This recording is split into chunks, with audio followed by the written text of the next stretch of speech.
Good afternoon, everyone, and it's really nice to see so many of you here for this event where we're going to be talking about collective responsibility. Um, I've got a number of OSCE colleagues here with me. I've got Paula and Wendy and Ian, and also Carol Lamont, who is the head of our high risk team. And what we're going to do today is she and I are going to take you through a case study that we've got, and I think that's the first part of that has already been sent to you.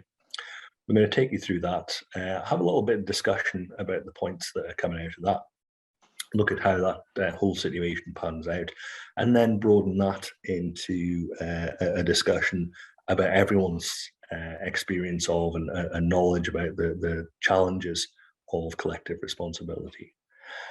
A little bit of housekeeping first. We have subtitles on this meeting.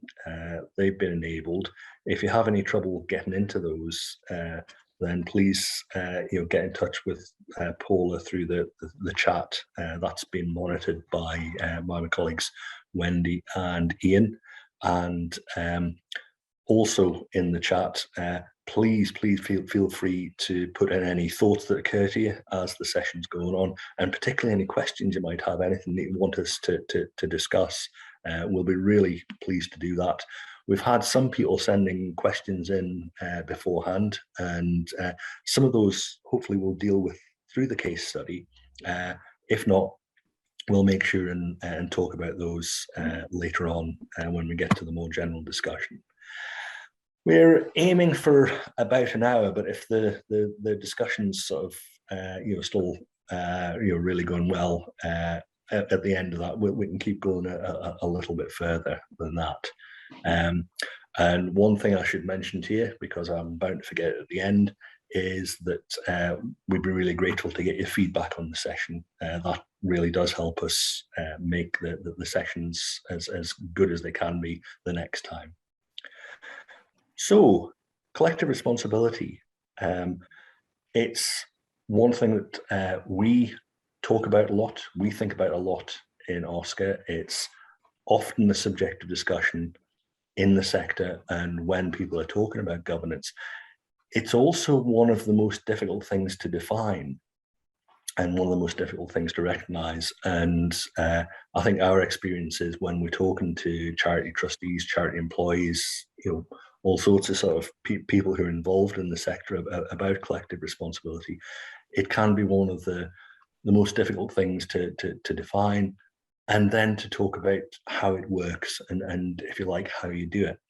So what we're wanting to do today is really have a very sort of practical nuts and bolts session that maybe talks about the principles and the theory a little bit at the end, but actually talks more about actual scenarios and behaviors and things that happen.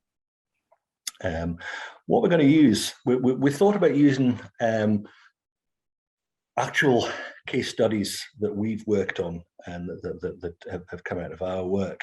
But what we've done to make sure that we have a sort of narrative that's straightforward, brings out all the points, and it is easy to follow, is to use something that was supplied by a chap called Simon Croft, who was involved in the first charity governance code down in England, Wales, and came from a CVS background, and we're grateful for being able to use that. It's a fairly simple scenario and a bit of a generic one, but when I first read it, I was able to think of at least 3 or 4 cases that I dealt with where there were very similar factors. As you can see, this is quite a small scale situation. We had one that was very similar that involved a 6-figure sum for a building project. These things absolutely do happen, and they can be really complex. So that's just the context for our point of view. I will maybe start off by looking in a bit more detail at the first part of the scenario that we've got for you here. And I wonder if, Carol, would you take us through that, please? Yep, absolutely. Hello, everybody. Nice to see you. I have got a terrible habit of talking exceptionally fast, so just wave or put something in the chat if it's getting out of hand. So I'm used to being told that, so I will do my best to pace this appropriately. So if I just go over the scenario, just in case you haven't had an opportunity to read it in advance, and maybe just to pick up on what Martin said, try and imagine this within your own organization, and potentially you'll be in a much larger organization. So, you might need to kind of like up the ante on the type of decision it might be, but it's always good to try and picture yourself into the scenario, or to picture your organization within that scenario. So in this scenario, a small local charity has a board of 5 trustees, including the original founder. They have around 30 volunteers and no staff. The organisation provides help to local elderly or housebound people, taking them shopping, to the dentist, hairdresser, similar activities like that. So far, they have run almost entirely on donations from individuals, including 1 or 2 small legacies, and they currently have about £300 in the bank. However, they have just received a £1,000 grant to help them recruit, train and support more volunteers so that they can help more people, to publicise their work, to reach new clients and to produce a simple newsletter.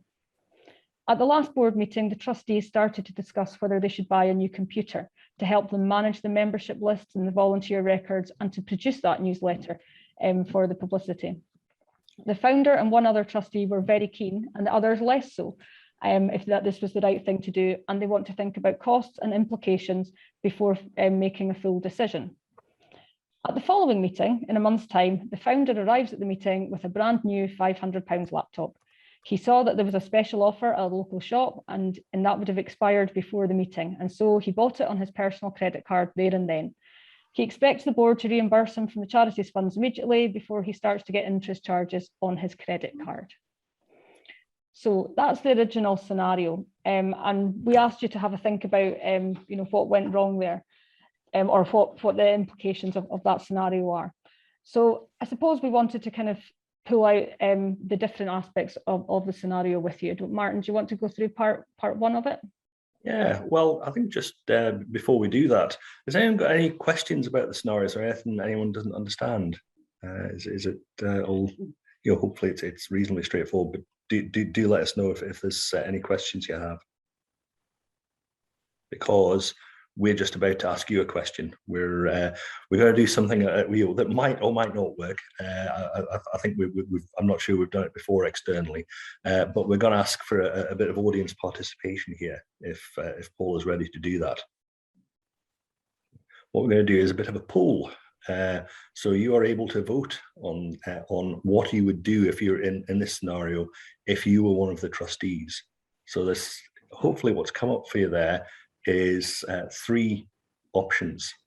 So if you can click on one of the options and then press submit, and we'll see what we will come up with. Okay, and Paula, are we able to bring up the results? Oh, okay. Interesting. I'm not sure we expected that. Okay, so we have no one wanting to reimburse the founder, which is probably a bit reassuring for the standard of charity governance in Scotland. We have just under half the people asking the founder to return the laptop, and 51% saying other. Would any of the people who voted other like to type into the chat what else they had in mind?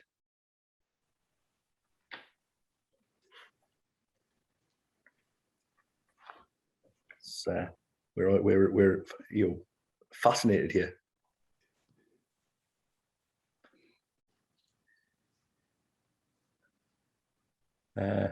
But maybe while you're thinking about that, I will maybe ask Carol to have just a consideration of some of the factors in there. So, just looking at the first part of that, Carol, whereabouts does this situation start to go wrong? What's the problem here, or is there a problem? I think the situation potentially starts to go wrong prior to the decision being made and prior to the laptop being purchased. So I think it doesn't seem to be clear, or for some reason, there seems to be a misunderstanding as to what the decision was in the previous meeting. So whether that's in relation to recording of the decision, or whether that's in relation to just a misunderstanding as to who thinks who's responsible for what. So that's certainly one aspect of it.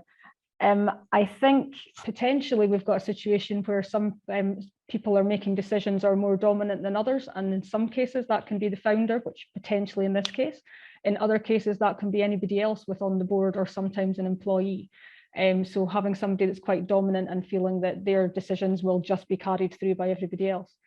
I think sometimes that's an interesting one in itself, because somebody sometimes becomes dominant not because they want to, but because of lack of pushing or questioning from the other parties within the board, or so they kind of almost de facto end up being in control when they haven't necessarily wanted to be. Okay, I mean, just looking at the sort of history of this, there's the founders had one view, the other trustees have had different views. I mean, is there a problem with having a difference of opinion there?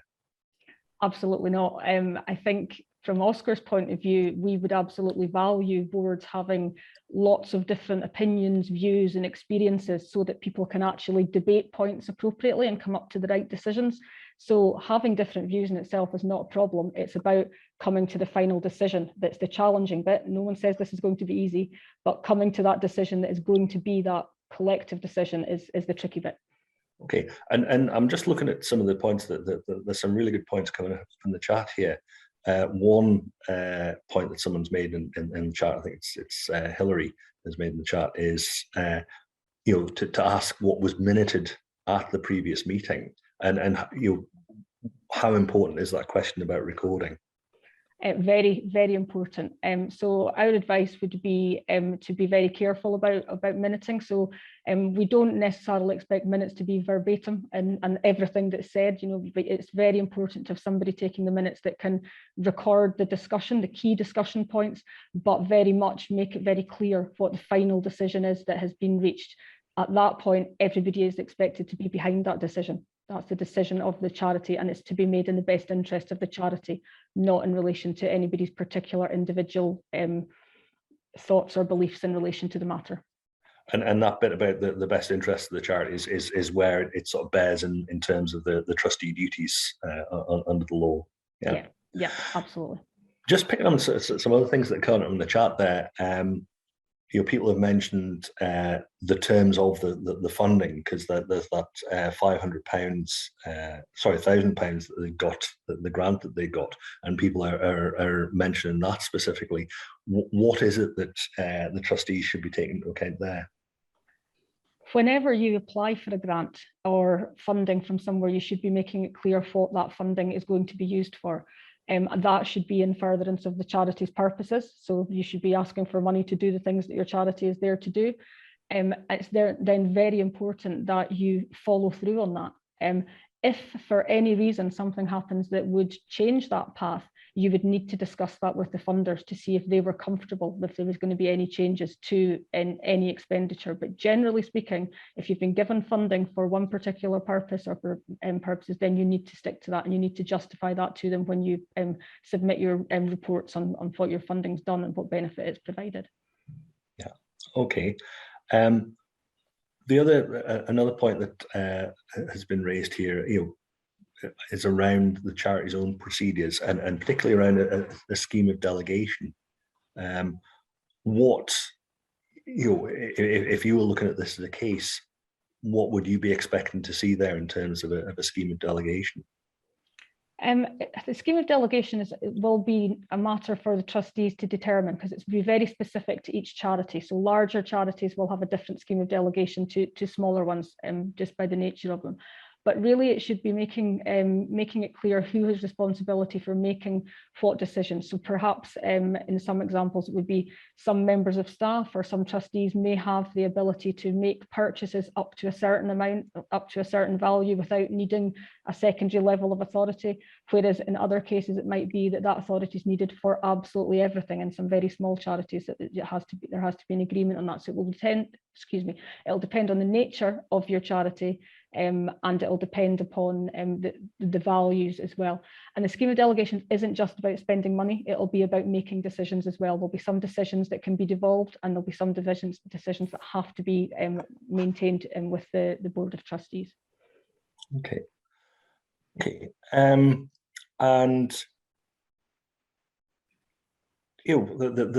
just coming back to that question of what's in the interest of the charity. Again, someone in the chat here said, well, actually, maybe the charity really needs a laptop. Is it not true that the founders been acting in the interest of the charity here? That's what they've had in mind. The charity needs it's got all these volunteers to administrate. That's it might need to communicate online. Why isn't that in the interests of the charity?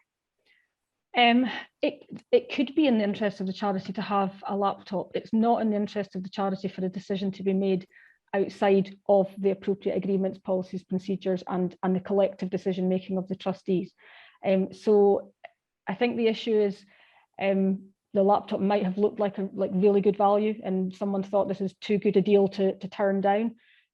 That doesn't mean that you can just go and do it and expect that everything will work itself out in the background. You might have to miss an opportunity, and actually one person deciding that this is a really good deal, have they thought about other things like licensing software? Would that software run on this computer? Maintenance, all of those types of issues need to be considered as well going forward. So whilst it might seem like a really good idea, it needs that further discussion to make sure everybody's on board and the decision is agreed.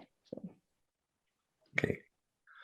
Okay. Well, thanks to everyone for all the sort of comments back on that. I think that's been really useful in chasing out a lot of the points that we would want to take on there.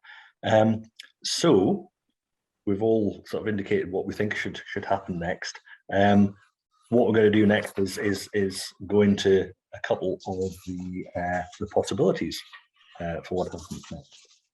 So the next thing that happens is the board decides that the brand new laptop isn't needed by the charity.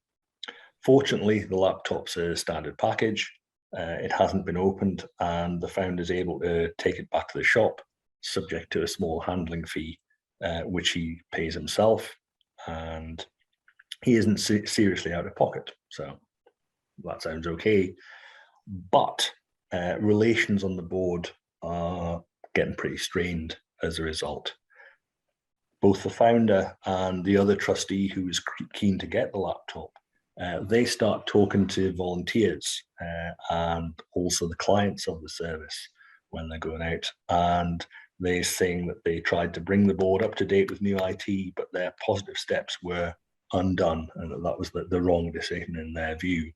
They say it's not their fault if volunteer management and booking arrangements start falling apart. So that's what the rest of the trustees have done. They've pushed back. They've done pretty much what half of you suggested in the poll, and this is the result. So that's an interesting situation. Again, not an unfamiliar one to us, and it would be good just to sort of talk through what the possible sort of consequences are from that. Now, Paula, can you remind me, are we at the time for the next poll yet? Yeah, great. We'll ask you another question, if you will. And what we'd like to know here is, what harm do you think the actions of the two trustees, the founder and the other trustee who agreed with the laptop, could potentially cause? And that's a multiple choice one. So if you tick the ones that you think apply there. So we asked you what harm you thought the actions of the trustees could potentially cause, and 59% have said reputational risk. 91% say relationships on the board could deteriorate, and that seems pretty much inevitable, doesn't it? And 82% said trustees and or volunteers could lose confidence and resign. So it's sort of multiple issues that are coming out of this. Just a sort of observation on that, Carol. Basically, the founder and the other trustee who agreed with him, they didn't agree that the laptop should be taken back. They thought they were in the right. So what's the problem with them saying so? It comes down to behaviours, and it comes down to, again, to acting in the best interests of the charity, regardless of whether or not you personally agree or disagree with the decision. If you're party to a board discussion and you voice your opinions and you have the debate and you come to a collective decision, that becomes the decision of the charity. It's not necessarily in the best interests of the charity to go and say, well, that's what they all think and that's what I don't think. That doesn't help everybody move forward. You need to use that position that you have within the board to then think, okay, if I didn't get the laptop this time, but I still fundamentally believe we need one, at the next meeting, I'm going to bring it up again and we're going to discuss whether or not there is another funding stream that might be available, whether or not what the benefits might be to the charity for bringing it, and actually allow that discussion to take place. So it's like being in any other workplace. If a decision's been made, you do need to kind of go along with the decision that's been made and find the appropriate channels to challenge it if you're not satisfied with that. So, and that very rarely in any aspects of life is going and just moaning about it to other people. And particularly in this situation, you can alienate some of your volunteer staff. They might not feel comfortable as to how things are running. So it's about finding the right opportunity and the correct way to voice your views. Okay. I mean, it strikes me that this is probably the stage where, you know, if this is a real situation, we would start getting the emails, both from from either group of trustees and very possibly from volunteers and beneficiaries as well. You know, what do you think we would be doing then? I think this is the being honest time from Oscar point of view. It's a very difficult one for us to deal with. So we try to be as supportive as we can to charities. But we are the regulator, and it becomes very difficult if we have one group of trustees who are telling us information about another group, and we have to be very careful about the conversations we have with either party, because we can't have it being portrayed that we have taken any one side if we're not involved in a full investigation. However, a trustee dispute is not something that necessarily we can fix. We're not mediators, we are not negotiators, and we really end up in a lot of these situations advising people to seek other independent advice or mediation and to get on board with that mediation, regardless of what their perspective of the situation is. So whilst we do have obviously an interest, it's one of the most challenging things that we deal with all the time, to try and find a way through that is a very independent way through that, without us becoming too embroiled in a situation that is for the trustees to actually deal with themselves. Yeah. It is, and you know, in many ways, what we'll be looking to see is how the trustees themselves propose to deal with it, and there's been a lot of discussion about that on the chat. One point that's just come up there, which I think, you know, goes to the heart of this scenario. How significant is it that this is the founder who's involved in this situation, and you know, is there anything, you know, that you can comment on about that? Yeah, and again, it's something we see a lot, but we do find that regardless of whether it's the founder or just somebody that's heavily invested in the charity, it can be anybody at any role that's potentially exerting a little bit too much dominance or control, either, as I said at the beginning, either deliberately or because they've been left in that position and just felt that they've had to.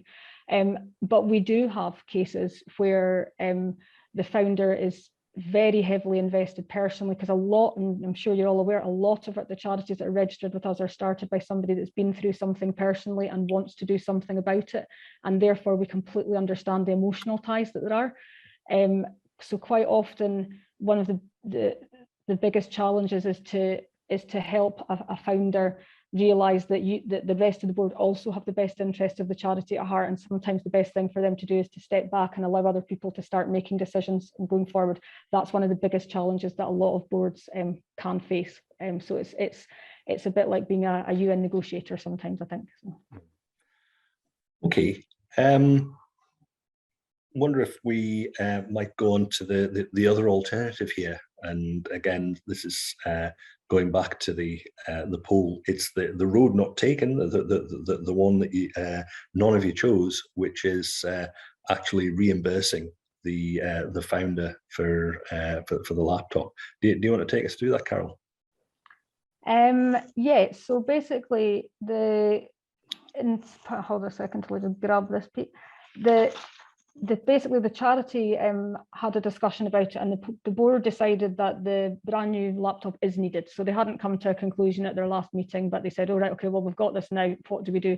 And it was suggested that they just keep it. So since they only have £300 in the bank, the treasurer said, well, we'll reimburse the founder from the £1,000 grant that they received. Nobody asked any questions about this, and it was minuted as a decision. 12 months later, the board submitted their end of grant report to the funder, showing them what the money was spent on, and received a letter saying that they need to repay the £500 spent on the laptop, as that's not what the grant was for. Now, based upon your responses today, I think that's possibly what most of you would have expected to have happened in that situation. So what's the failure there on the part? Let's leave the founder and his pal aside. The whole body of trustees. What's the failure there? What's the breach? What's the problem? Failure to ask questions and the failure to check the rules of the grant funding. So the big thing in that statement that I read out there was no one asks questions. One of the fundamental reasons that we have trustees and we have boards is to ask questions and to encourage debate and conversation, and to help come to identify all the potential risks that are coming towards you with every decision that you make. So that's the biggest area there. Okay, so thinking about collective failure. Just thinking about the experience that we have in cases, where does this go now? What do you think the consequences are for the charity, for individual trustees? What things are we likely to see here? Again, depending on the size of the charity, there's all sorts of different possibilities here. Realistically, by having to repay, and they may have to repay the entire grant because they've spent half of it on something they shouldn't have, but that doesn't mean they didn't spend the other half on something they should have. But the funder could just be asking for the whole thing back because they've been a breach of the funding agreement. In that situation, you've got a charity that has spent £1,000 and only had 300 in the bank to start off with. It technically could become insolvent and be in a situation where it can't continue. There is also, depending on the legal form of the charity, there is also a potential personal liability for the trustees, and they could be asked to personally take liability in relation to the spending that wasn't appropriate. So you need to be very careful of those types of things as well. Reputationally, so even if the money was able to be repaid, reputationally, in terms of would that funder be likely to look at any applications again in the future from your organisation if this has happened once?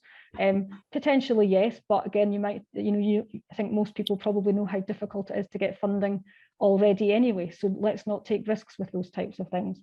And again, in terms of the relationships within the board, a year later, things could have been starting to get back onto an even keel, and this could knock it straight back again, and you could be losing trustees and having to think about recruitment.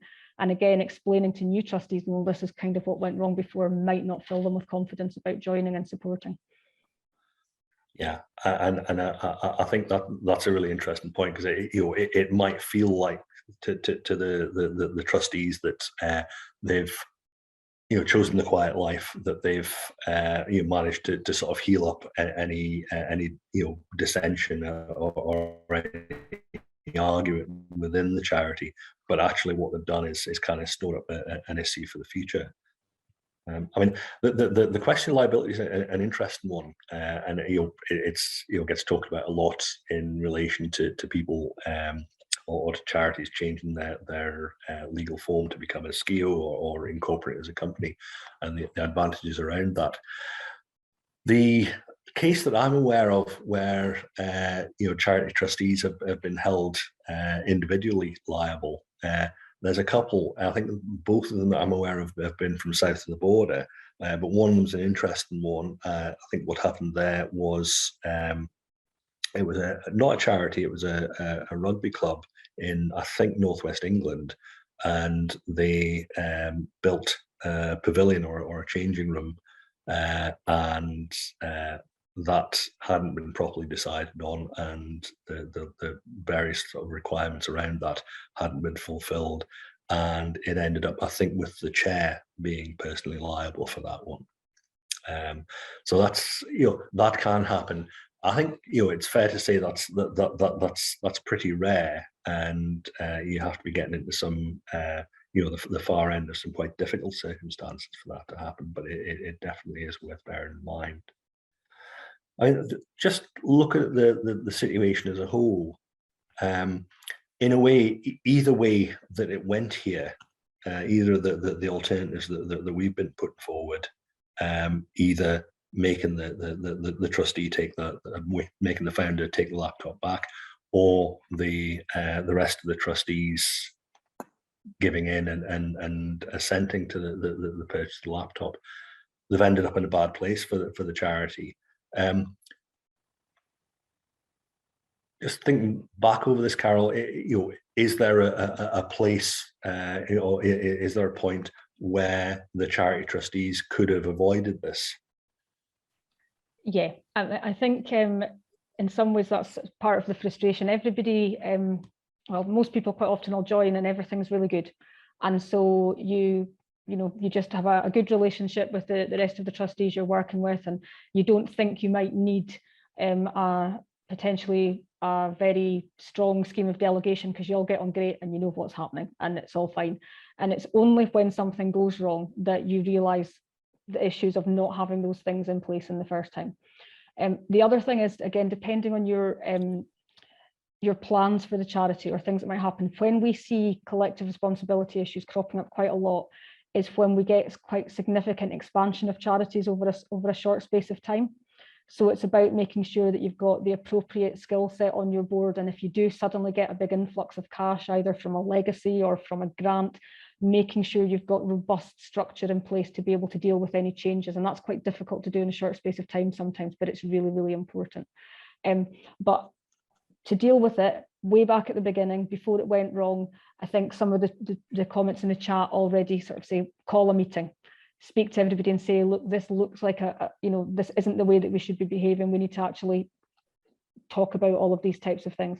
The founder could potentially have been in that shop and seen that laptop and actually contacted the trustees if it was, for that day. And again, maybe something bigger, it might be call an EGM, just say, actually, this looks like too good an opportunity to miss, but I obviously can't make this decision on my own. We need to have an emergency meeting because, we could be missing out on something that could be really in the benefit of the charity. So that's an option.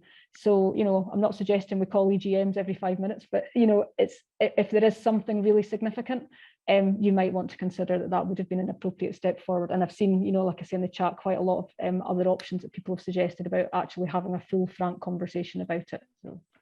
Yeah, I mean, that's the thing that strikes me as interesting about this. The original impulse by the founder, what he was wanting to do is not a terrible thing. It's and I suppose that this is what we see quite often in things that get referred to us, whether that's the charity coming to us with a notifiable event, or whether it's users or trustees complaining to us. It's very rarely sort of black or white. It's very rarely that someone is doing something without a positive impulse to it. A lot of the time, the difficulty is it's something that might well be quite constructive and done the wrong way. or done without that sort of collective involvement. Is that fair to say? I would absolutely agree. And I think going right back to the very beginning, when you're thinking about your funding applications, this might have been avoided by possibly more detail in the funding application. So we do know on it, it says that, you know, the grant is to help train and support volunteers and to help publicise their work and reach new clients and produce a simple newsletter. Now, if they'd said that may include some IT support to do that, then the laptop might have been okay under the terms of that funding. So it's about the detail and actually thinking about how are we going to do these things that we're writing in our funding, and have we got the right equipment and skills and things to be able to do that. So I don't know, but that's an option as well, is to just think right back to the very start when you're writing your funding application. What are the, you know, what kind of things might we want to include in this, and what's realistic and what's our priorities? Yeah, and you know, just looking at that. That point you were making before about the change in scale of a charity, moving on from being a very small charity to a very large charity. I suppose the point that people have made in the chat about having appropriate policies is a strong one as well.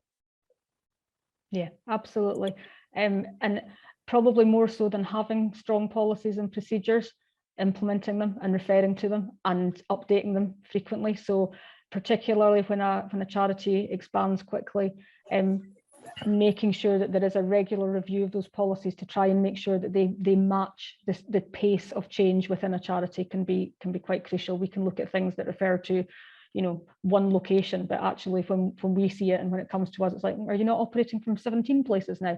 Oh yes.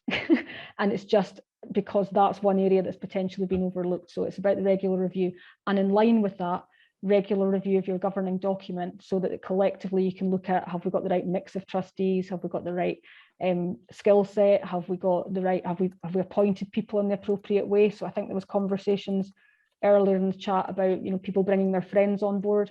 Make sure your governing document is very clear about recruitment of trustees, so that you can help support appropriate debate and discussion about how you source your trustees.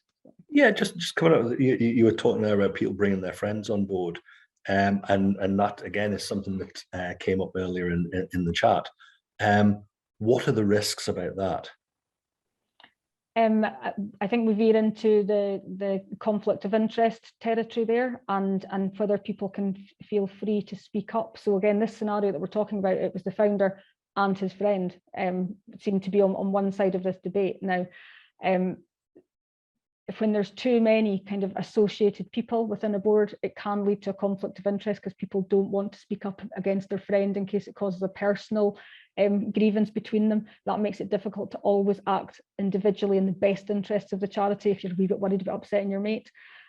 So from a very, very simple perspective, that could be a conflict of interest that you would need to consider. It's not about just getting a trusted circle around you that are always going to either agree with you or that you are always going to agree with. It's about having a diverse and robust board to be able to make the right decisions for the charity. So we're going back to some quite sort of fundamental things about it's not just how you make decisions from time to time. It's how you set up your charity, who you get in to help you manage and control it, and how you recruit people as you go along. I think you'd mentioned earlier that point about skills and the skills mix on the board. Now that seems very sort of OTT when you're talking about a small charity like this with a laptop and making a decision about a laptop. But actually, it comes in very fast. There was a really good point came up there in the chat. Well, if you're buying a laptop to keep volunteers or beneficiaries' details, have you thought about your data policies? Have you thought about GDPR? All this might be a really good idea, but you need to consider the ramifications of the good idea. And if what you're doing is making it, having one person on the board making a decision on impulse, that's not going to happen. And I suppose my reflection there is, one of the things about collective responsibility, the upside of collective responsibility, the reason why it's a good thing, is that you get more than one pair of eyes looking at a particular decision. It gets tested properly. The different ramifications, the different ways of looking at it are taken properly into account. And that again, makes the diversity in that question of how you recruit trustees, where you get your trustees from, and spreading outside the circle of people who are likely to share the same viewpoint, or are likely to just go along with a powerful personality. Well, that is really important. And again, I can think of some specific examples where we have people brought onto charity boards essentially to make up the numbers. The founder or the dominant personality in the charity looks at the constitution. Okay, we need 5 people to be quorate. What 5 people can I hold onto this board to get us quorate and make sure I'm keeping within the letter of the law? And obviously the spirit of that and the actual behaviours aren't going to be particularly positive if that's the way you go about it. And I think you'll have seen something like that as well, Carol. Absolutely, quite frequently. And again, it's I think to point out, being a little bit devil's advocate on that point, the intentions are usually good. That when we actually get to the crux of it, it's because we know it's difficult to recruit trustees. We know the challenges that you face when you're trying to do these types of things, and so if that is what's happening, it doesn't necessarily mean that the motivations behind it are negative. So we need to kind of try and address that and support people to come out of it and find ways of changing that. So. Yeah. A really interesting point in the chat there, I think it's Piers who brought that up. Can the founders' complaints to people who are out with the board of trustees, does that make up a breach of confidence?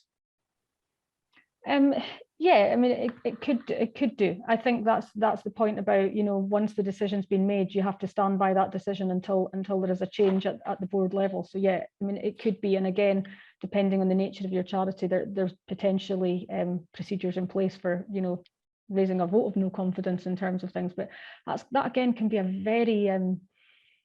very challenging process to go through for people that volunteer to support a charity. So it's it's a decision for the people involved. Yeah. I think the question as to whether that's that there is legal implications to that is one thing. The thing it's certainly going to be is very corrosive to the board's ability to work together, in the future for the benefit of the charity. It's going to erode trust, and actually what you need, and I think what experience suggests, is they actually need a high degree of trust to be able to disagree properly as trustees, to be able to hold each other to account. That actually takes trust rather than mistrust for that to happen properly in the interests of the charity. Just another interesting point that's coming from the chat there, and that is about the role of the chair. And it's not clear in the example we've got there whether the founder is the chair. I think our experience would be it's gonna be pretty likely that the founder will be the chair. That will often happen. In which case, that there is a real issue here of leadership. If not, then the chair certainly has a role in trying to avoid this in the first place and organise the discussions so that they happen properly. But I think also if the wrong decision gets made, if the people on this call were not making that decision, then it'll be a key thing for the chair to do, to start rounding up the trustees, to be having the discussions about what happens next, and to try and resolve those issues, which are going to be quite serious issues of trust. I think after that. I think there's a couple of questions there, a couple of suggestions in the chat there about also recruitment and induction of trustees. So one of those things, we've got a lot of sort of general guidance in terms of trustee duties. And we think some of it's pretty good, to be perfectly fair, and we think that it should be given to all trustees when they start, so the guidance and good practice for trustees, so that they can understand their responsibilities. We do lots of sessions like this, so on the YouTube channel you'll see lots of videos which I think can be really helpful for people to understand what their duties are, but we don't necessarily deliver one-to-one training and come out and see different charities and say this is trustee training, but lots of organisations do, and I would really encourage people to take up that offer. So funders, for example, and I know we have a couple of funders on the call, but funders, for example, don't just provide money, they provide a lot of support, guidance and training on a lot of occasions, and some of that is really, really good stuff. So if you are particularly some of the larger funders, if you're engaging with them, see what opportunities they've got to support trustees. Again, and I know I've said it a couple of times, but if you are suddenly getting a larger grant and it's quite new to you, that might be a really good opportunity to get some trustee training in as well, to just remind everybody of what the responsibilities are for dealing with that and for managing the charity going forward. You'll all hopefully be aware of the third sector interface organisations and they can provide more bespoke support to your charity to help you with lots of work there. And there's SCVO, and there's lots of resources out there that can come to you more specifically than we can. So. One of the things I'd mention there is the Scottish Third Sector Governance Code. That I think is a really good resource when you're inducting new trustees. Obviously, it's at quite a high level and talking in terms of principle. But what it does is particularly address the idea of collective responsibility and what that means, and to try and translate that into terms of behaviour.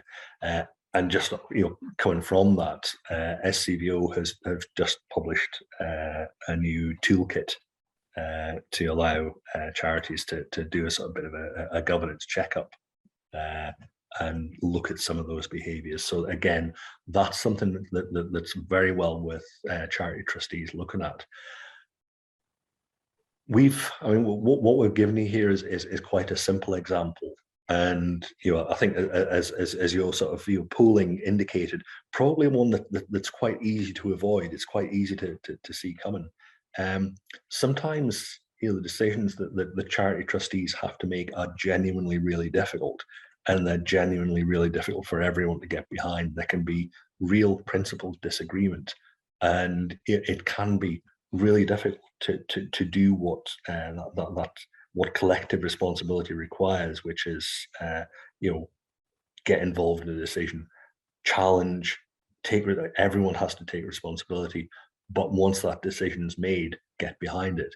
If there's been a decision that you've passionately disagreed with and where it's an important decision for the charity, that can be genuinely difficult.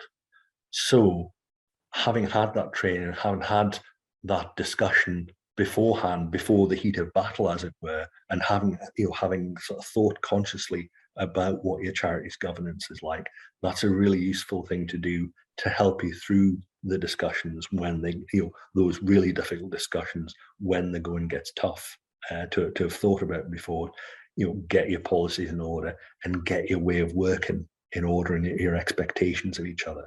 I think that's really important stuff.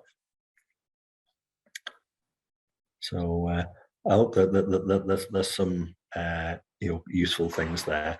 I don't know if there's any other suggestions or thoughts coming out of the chat there. One thing I'd be interested in, we've talked about our experience in OSCR, and I suppose we're getting some of this in its very concentrated form. We tend to see stuff when it goes wrong. But what people on the call experienced in terms of either the good or the bad about collective responsibility. So any examples that anyone feels able to bring up.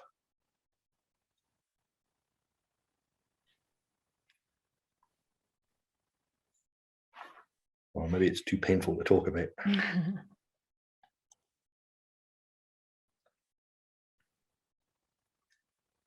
Just take a look there and see if there's anything that anyone's wanting to share there.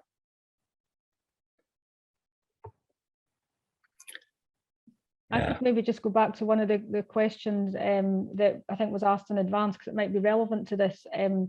Sometimes decisions are made at meetings that potentially not everybody's been able to attend. And one of the questions we were asked was, what are the rules for collecting votes when some trustees cannot participate on the day of the meeting? And I think in terms of collective responsibility, the key point that we would say in relation to that would very much be very careful about that. So if there's going to be discussion about a topic at a meeting and somebody can't attend, it's possible that they might have changed their minds from what vote they cast in advance had they heard that discussion.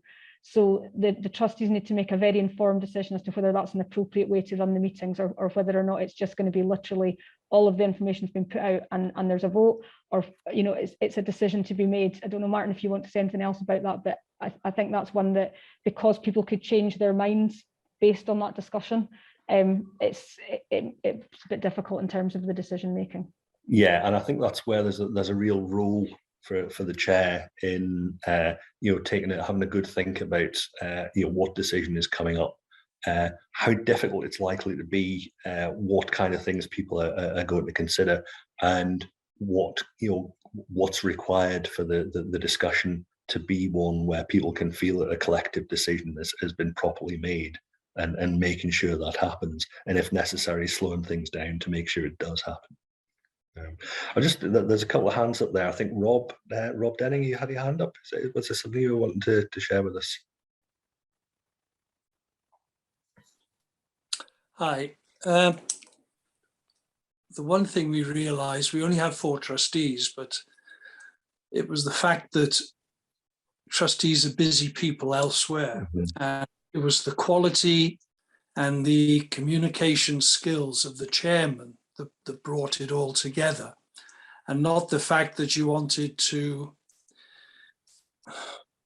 have each trustee put 100% of effort into everything. It was a case of them being,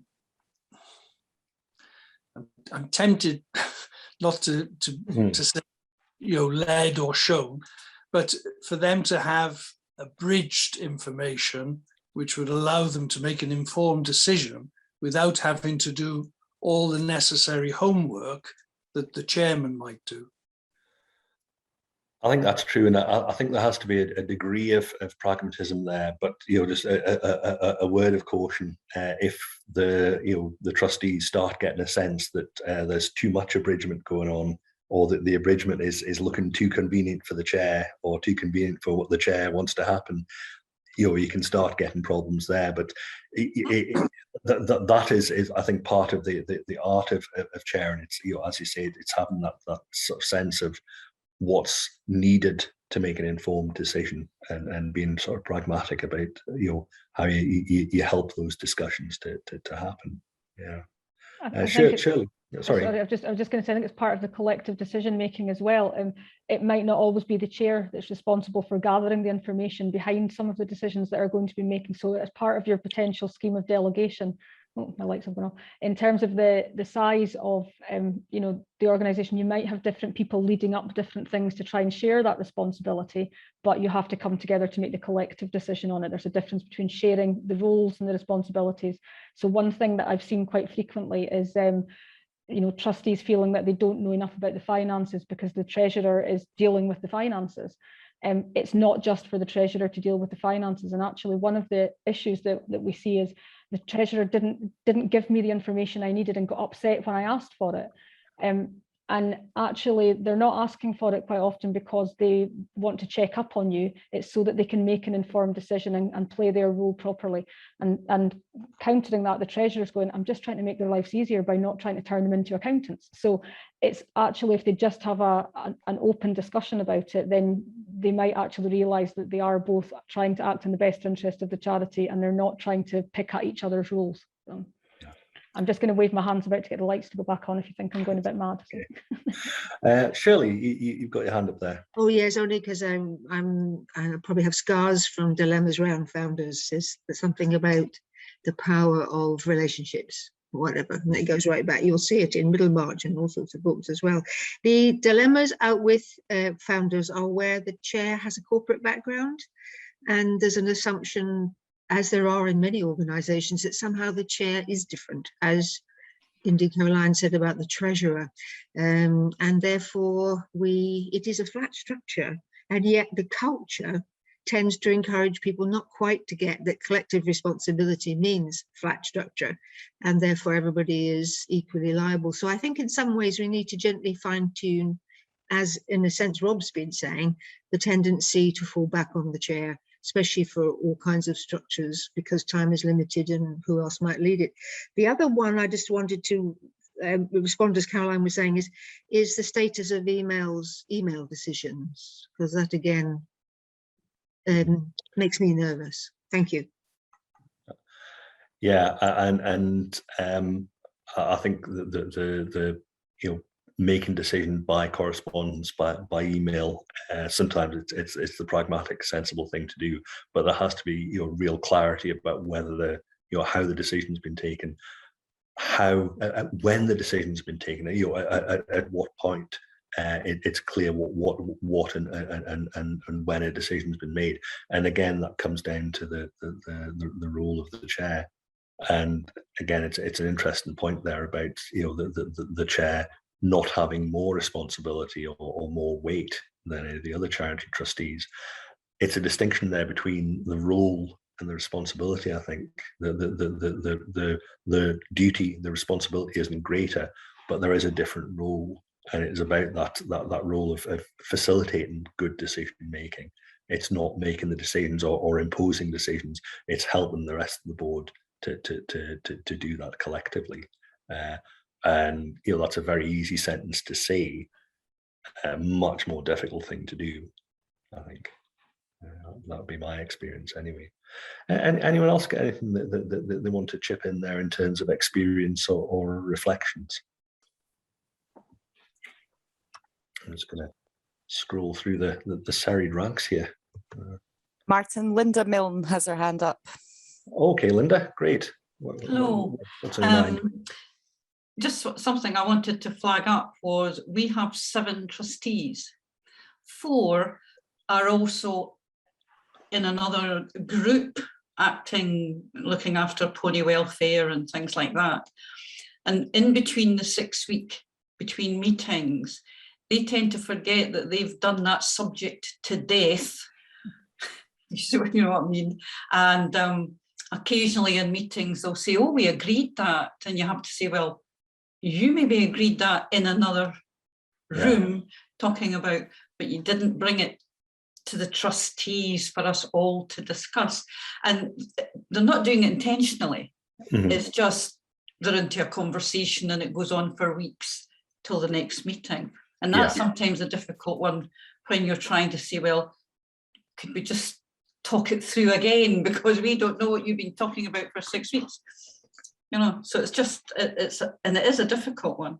Yeah. I think that happens all the time in a lot of different businesses. If I could go back a number of years in my career history, I remember being a non-smoker, feeling that I didn't have a clue what was going on about some things, because an awful lot of decisions were made in the car park by people that were out having cigarette breaks. It's like, when did this get decided? Absolutely. So I think it's very similar to that in some ways. Yes. And again, it's maybe something to be highlighted in terms of, I think, in the sort of hybrid working environment that a lot of us are in at the moment. If some people tend to be in an office environment and some people tend to not be, the risk of that can be quite high as well. So these are things to be looking out for and to be trying to guard against. I think that's definitely a risk in the way that a lot of us are working now. We had another session this morning about hybrid working, and there's all sorts of great things about that. But what it does sort of lend itself to is shortcuts and people working in particular sort of bubbles and silos, again, without any ill intent, but you get into ways of working that aren't collective. Well, we do have a policy that if something comes up between meetings and an email goes out for a decision and someone says, not sure about that, it has to come back to a meeting with discussions. That sounds really sensible. You can't vote by email. Yeah, and I think That's one of our policies. You Yeah. can't vote by email unless everybody says yes. Yeah. You know, if everybody says yes, that's fine. But if someone disagrees or more than one, it has to go to a discussion at Yeah. a meeting. And I think just good practice that even if there is a unanimous decision over email in that interim period, make sure that's recorded at the next meeting as well. Okay, Absolutely. we're up to the end of our hour then. I'm seeing a number of folks are having to go on to their next thing. Are there any sort of last calls, anything anyone urgently wants to share with us? Just having a look over there, Paula, if you have a look too.